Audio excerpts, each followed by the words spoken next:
Okay. మందార చెట్టు లేని ఇల్లు అంటే నాకు తెలిసి పల్లెటూళ్ళలో ఉండదనే చెప్పొచ్చు.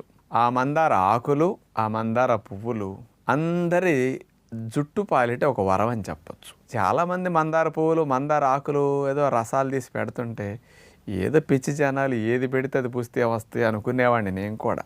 కానీ ఏంటి ఇంతంతమంది మందార మందార మందార ఎవరి నోటిన్నా మందార అంటున్నారని దాన్ని అసలు సైంటిఫిక్ స్టడీస్ ఏమైనా ఉన్నాయా, ఎవరైనా చేశారా అని వెరిఫై చేసాం. ఓకే.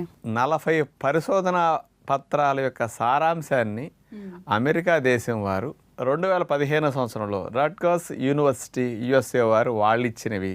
ఇంకొక స్పెషల్ది తెల్ల జుట్టు రాకుండా నలుపుగా ఎక్కువ రోజులు ఉండేటట్టు మందారాకులు చేస్తున్నాయని central leather research institute Chennai వారు 2003 సంవత్సరంలో పరిశోధన చేసి మందారాకుల మీద స్పెషల్గా ఇవ్వటం జరిగింది.